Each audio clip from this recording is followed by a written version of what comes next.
గురువుగారు ఇప్పుడు పెళ్లి కావట్లేదని చాలా మంది బాధపడుతుంటారు. వాళ్ళు తొందరగా పెళ్లి కావాలంటే ఏం రెమెడీ చెప్తారు మీరు? ఇప్పుడు పెళ్లిళ్ళు చేసుకునే కాలం పోయింది.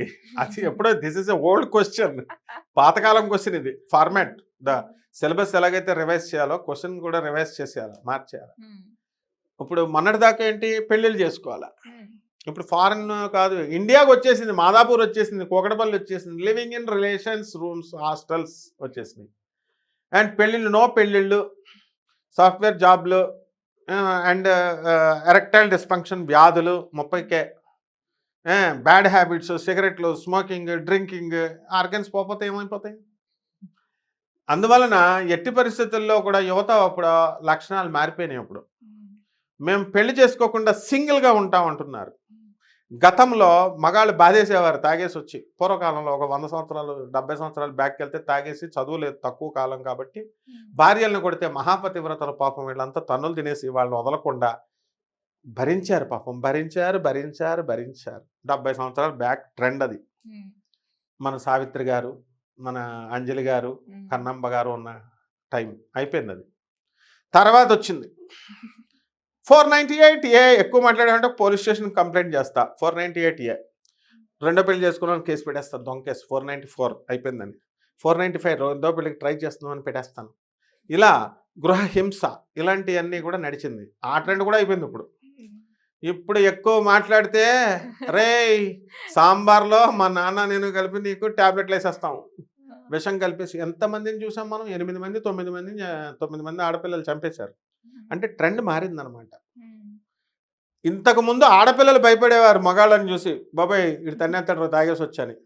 ఇప్పుడు ఆడవాళ్ళని చూసి పాస్ పోసుకుంటున్నారు మగవాళ్ళు, ఎందుకు పెళ్లి చేసుకోవాలంటే. అందులో యూత్ కాబట్టి పోలీస్ డిపార్ట్మెంట్ ఆశ్చర్యపోతుంది ఈ మార్పుకి. ఏం చేయలేరు, పోలీస్ డిపార్ట్మెంట్ కూడా ఏం చేయలేదు. ఎందుకనంటే దే ఆర్ డూయింగ్. మహా అయితే కేసు పెడతారు అంతే. వాళ్ళు కోర్టులు కూడా ఏం చేయలేవు. ఎందుకని? మహా అయితే శిక్ష వేస్తారు అంతే.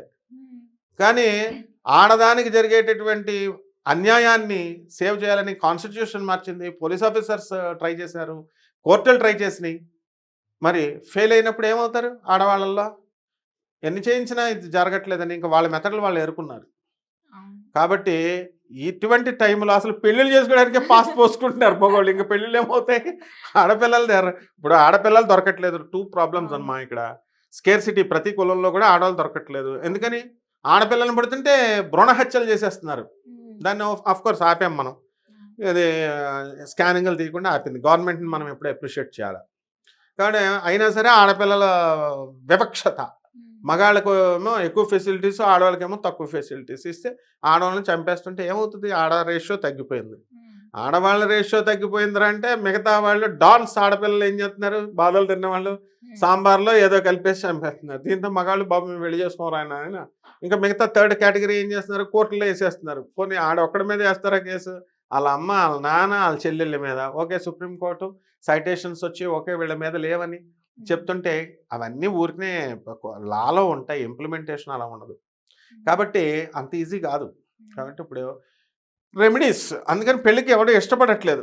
ఇకపోతే ఇదంతా ఫిల్టర్ చేసేస్తే మిగిలిపోయిన వాళ్ళు ఎవరైనా పెళ్లి చేసుకుంటానంటే వీళ్ళకి కుజదోషాలు, పితృదోషాలు, తర్వాత మరి అంతే. మరి ఎందుకు రావు దోషాలు? వాళ్ళ నాయనమ్మలకి, వాళ్ళ అమ్మలకి, నాయనమ్మలకి, అమ్మమ్మలకి, తాతయ్యలకి వీళ్ళ తిండి పెడితే కదా వాళ్ళ నాన్నలు వాళ్ళ అమ్మలు పెట్టకుండా సెల్ఫిష్గా. ఇప్పుడు I'm asking A direct question అమ్మా.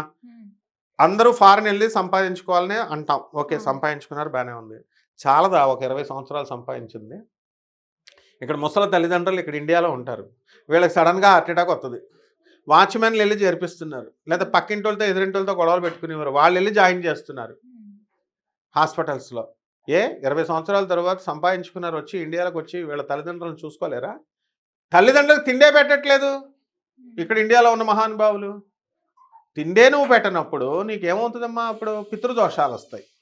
అయితే మనకి తల్లిదండ్రులకి తిండి పెట్టకపోయినా, ముసలి వాళ్ళకి, మన వంశంలో ఉన్నటువంటి ముసలి వాళ్ళకి తిండి పెట్టకపోయినా వీళ్ళంతా కూడా పితృదోషం రూపంలో వస్తుంది.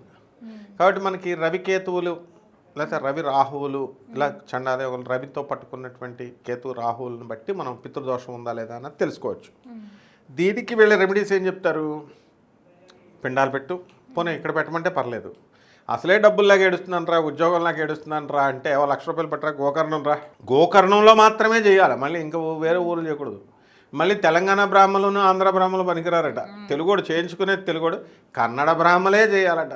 ఆ భాష అర్థం కాదు, ఏం కాదు. మళ్ళీ ఎక్కడ ఉన్నటువంటి వాళ్ళు వీళ్ళు అక్కడ బిజినెస్లు, మళ్ళీ ఇక్కడ మనకు వీడియోలు చెప్పేటటువంటి వాళ్ళు 3 స్టార్ హోటల్ గోకర్ణంలో కడుతున్నాను సార్ అంటే ఈ బిజినెస్ ఎక్స్పాన్షన్ అనమాట. అంతకుముందు ఒక ఆయన చచ్చిపోయాడు, ఆయన శ్రీశైలంలో ఒక ఆశ్రమం పెట్టాడు. శ్రీశైలం ఎందుకంటే ఆయన దగ్గరే ప్రొడక్ట్స్ కొనాలా, ఆయన దగ్గరే ఇదంతా. So what is this? మరి అటువంటిప్పుడు ఇలా చేస్తే పితృదోషాలు రావా? ఏం చెప్పాలా? అరే బతుకున్న తల్లిదండ్రులకు తిండి పెట్టండి, ముసలాళ్ళకి తిండి పెట్టండి అన్నది. అందుకని చచ్చిపోయిన వాళ్ళకి పిండాలు పెట్టమంటే ఇస్ దిస్ ద వే? వీళ్ళకి గురుదోషాలు పట్టుకుంటాయి ఇలా చెప్పేవాళ్ళకి, ఇలాగే వీళ్ళకి పెళ్ళిళ్ళు కావు. అందుకనే నువ్వు జాగ్రత్తగా గమనించినట్లయితే మహాపండితులుగా ఉన్నటువంటి వాళ్ళు ఇప్పుడు ఎవరైతే ఉన్నారో వాళ్ళ ఫ్యామిలీని మనం జాగ్రత్తగా పరిశీలిస్తే వికలాంగులు ఉంటారు వాళ్ళ ఇంట్లో, పిచ్చోళ్ళు ఉంటారు, తర్వాత దుర్భరమైనటువంటి మానసిక అశాంతితో ఉన్నటువంటి వాళ్ళు ఉంటారు. ఒక ఆయనకు నాకు తెలిసిన ఆయన కాలే తీసేశారు. నేను గురుగారు అలా చెప్పకూడదండి గురుగారు అని అంటే వినలేదు. ప్రత్యంగ్రహ హోమాలు అని రెచ్చిపోయారు, లక్షలు సంపాదించాడు, కాల్ తీసేశారు.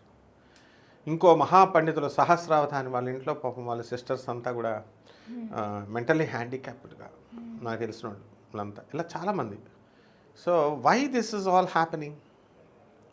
ఎందుకు అనంటే పండితుల్ని కాదు, ఎవరిని వదలదు కర్మ అనేది. మన కర్మ కరెక్ట్గా చేసుకోవాలి. కాబట్టి వీళ్ళందరికీ వివాహాలు కానటువంటి వాళ్ళంతా మొట్టమొదట ఏంటంటే వీళ్ళు ఏం చేయాలా, నువ్వు లవ్ మ్యారేజీలో చేసుకుంటావో మామూలు మ్యారేజీలో చేసుకుంటావో మీ తల్లిదండ్రులకి చెప్పి చేసుకోమంటున్నాం మనం. ఇప్పుడు పోలీస్ ఈజ్ నాట్ ఇంటర్వీనింగ్, ఆ పోలీస్కి ఇంటర్ఫియరెన్స్ అయ్యే హక్కు లేదు, కోర్టులకు లేవు. మేజర్ అయిన తర్వాత ఎవరికి వాళ్ళు చేసుకోవచ్చు. ఈ తర్వాత ఎక్స్ట్రా మ్యారిటల్ రిలేషన్సే ప్రాబ్లం లేదని సుప్రీంకోర్టులు ఇచ్చేసినాయి అని ఇప్పుడు రెచ్చిపోతున్నారు జనం అంతా. అంటే ఇంక ఎథిక్స్ లేవు, ఇంకేం లేవు అనమాట, కోర్టులు చెప్పేస్తే అయిపోతాయి అన్నమాట వీళ్ళు. ఆ రకంగా ఉన్నప్పుడు వీళ్ళంతా కూడా పెళ్ళిళ్ళు కానటువంటి వాళ్ళు ఎవరైతే ఉన్నారో అటువంటి వాళ్ళు తెల్ల జిల్లేడు చెట్టు వేరుతో తయారు చేయబడినటువంటి వినాయకుల వారి యొక్క దానికి విగ్రహానికి ఓం గణేశాయ నమః ఓం గణేశాయ నమః అంటూ కుంకుమార్చన చేసుకోవచ్చు, అష్టోత్తర శతనామ పూజ చేసుకోవచ్చు. గణపతి అథర్వశీర్ష సూక్తం అని ఉంటుంది, వాళ్ళకి వాళ్ళు చదువుకోవచ్చు. నమో రాతపతయే నమో గణేభ్యో గణపతేభ్యో అని ఉంటాయి, చాలా బాగుంటాయి అన్నమాట ఇవన్నీ కూడా. తర్వాత ఇది అయిపోయింది. తర్వాత నెక్స్ట్ ఆడవాళ్ళకి శుక్రగ్రహం బాగోకపోతే, మగవాళ్ళకి శుక్రగ్రహం బాగోకపోతే ప్రాబ్లమ్స్ వస్తాయి. పెళ్ళంగయ్యాలో అత్తగారుగయ్యాలో ఇలా. సో శుక్రవారం నాడు శుక్రాచార్యులు వారికి చేసుకోవాలి. ఓం శుక్రాచార్యాయ నమః అంటూ ఈ అమ్మవారి అర్చన కానీ, ఈ కుజుడికి మళ్ళీ అలాగే కుజదోషాలు ఉంటాయి చాలామందికి, కుజదోషాల వల్ల కూడా వివాహాలు కావు. సో కుజుడికి అంగారకుడికి చేసుకోవడం కానీ, లేదా ఓం శరవణ భవ అనేటటువంటి మంత్రంతో సుబ్రహ్మణ్యేశ్వర స్వామి వారికి చేసుకోవడము, కందుల దానము ఇవి చేయాలి. అలాగే కాత్యాయని వ్రతం అని ఉంటుంది. ఎవరికైతే కాత్యాయని వ్రతం చేస్తారో వాళ్ళ ఒంటి మీద ఉన్నటువంటి అంగారక గ్రహ దోషాలన్నీ కూడా పోతాయి. నెక్స్ట్ ఈ యొక్క రుక్మిణీ కళ్యాణం చదువుతారు చాలామంది, సీతారామ కళ్యాణం. ఇవన్నీ మన పూర్వీకులు చెప్పినవి, ఎగ్జాక్ట్గా చెప్పినవి. ఇప్పుడు కొత్త రెమెడీస్, యాలకులు తల కింద పెట్టి పడుకో, నా ఎలక్కాయ నోట్లో పెట్టుకుని పడుకో, లవంగా నోట్లో పెట్టి పడుకో, నీకు పెళ్ళి అయిపోదు. What is all this non sense? కాబట్టి పూర్వీకులు చెప్పినవి కరెక్ట్ అమ్మా. అలాంటి సీతారామ కళ్యాణము, రుక్మిణి కళ్యాణము, రాధాదేవిది. ముందుగా రాధాకృష్ణులను పూజ చేసుకుంటే ప్రేమ దేవతలు వాళ్ళు. ప్రేమకి దేవత రాధమ్మ తల్లి, ద గాడెస్ ఆఫ్ లవ్ అంటాం ఆమెని. సో ఆ అమ్మవారిని రాధాకృష్ణులను పూజ చేసినా కూడా నీకు తగ్గిపోతుంది, మ్యారేజ్ అయిపోతుంది, దోషాలు తగ్గిపోయి. ఇక మగవాడు, ఆడవాళ్ళకి గురుదోషం ఉంటుంది.